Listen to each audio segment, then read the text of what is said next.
ஜெனரலா ஒரு இடம் வாங்குறோம் அப்படின்னா முக்கியமா வேற எந்த விஷயம் தான் கவனிச்சு வாங்குவோம்? உடனே வீடு கட்டி போனாலும் சரி, இல்ல இன்வெஸ்ட்மெண்ட் பர்பஸ்னாலும் சரி, நாம பாக்குற விஷயம் natural environment with good connectivity and quicker rate appreciation. Correct தானே? அதுக்கு சரியான இடம் நம்ம ஆர்ஆர்ஆர் தான். ஆர்ஆர்ஆர் பத்தி உங்களுக்கு தெரியும் தானே?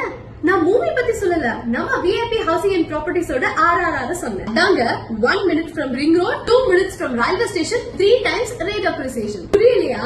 நம்ம side upcoming Chennai peripheral ring ரோட்ல வாக்கபிள் டிஸ்டன்ஸ்லயே அமைஞ்சிருக்கு. மீண்டும் ரயில்வே ஸ்டேஷன் ரொம்ப பக்கத்துலயே, வெறும் 2 minutes வாக்கபிள் டிஸ்டன்ஸ். முக்கியமான விஷயம், ரொம்ப கம்மி பிரைஸ்ல நம்ம வாங்குறதுனால ரேட் அப்ரிசியேஷன் பத்தி கவலையே இல்ல. சைட் பக்கத்துலயே ஸ்கூல்ஸ், காலேஜஸ், ஹாஸ்பிட்டல்ஸ் இருக்கு and RERA and CMDA approved கூட. பேங்க் லோன் வசதியும் ஈஸியா அரேஞ்ச் பண்ணி தராங்க. கண்டிப்பா இந்த சான்ஸை மிஸ் பண்ணிட மாட்டீங்க. நம்ம விஐபி ஹவுசிங் அண்ட் ப்ராப்பர்ட்டிஸ் மீட்டூர்ல நார்த் ஸ்கொயர் ப்ராஜெக்டோட ஒரு கிராண்ட் லான்ச் ஈவென்ட் வர சண்டே 14th July 2024 செம்ம கிராண்டா நடக்க போகுது. அங்க எல்லாரும் நீங்க ஃபேமிலியோட வந்து சைட்டையும் புக் பண்ணுங்க. அது மட்டும் இல்லாம நானும் அந்த ஈவென்ட்டுக்கு வர போறேன். என்னோட சேர்ந்து நிறைய செலிபிரிட்டிஸும் உங்க கூட ஃபன் பண்றதுக்கு, என்ஜாய் பண்றதுக்கு அந்த ஈவென்ட்டுக்கு வர போறோம். கீழே தெரியுற கான்டாக்ட் நம்பருக்கு கால் பண்ணி உங்க சைட் விசிட் கன்ஃபார்ம் பண்ணிக்கோங்க. உங்க எல்லாரையும் ஈவென்ட்ல பாப்போம். Bye by.